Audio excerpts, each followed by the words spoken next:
রাধে রাধে বন্ধুরা, আমরা চলে গেছিলাম রামনবমীর অনুষ্ঠানে। এই অনুষ্ঠানটি হয়েছিল একটি কুশিফটের মধ্যে। সেখানে ভগবান রামের কীর্তন চলছিল।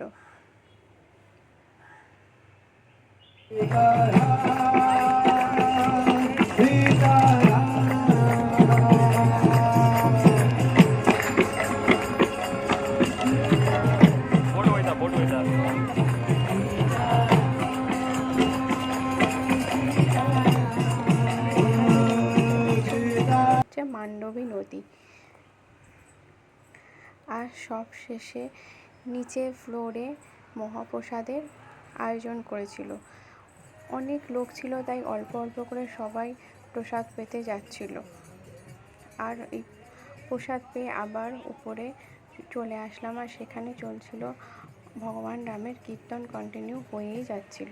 জয় রাম জয় রাম জয় জয় রাম, চৈতন্যা যে সুন্দর ধাম, শ্রী রাম জয় রাম জয় জয় রাম। আমরা সবাই কীর্তন শেষ করে সেই যে যার গন্তব্যস্থলে ফিরে গেছিলাম। হরে কৃষ্ণ।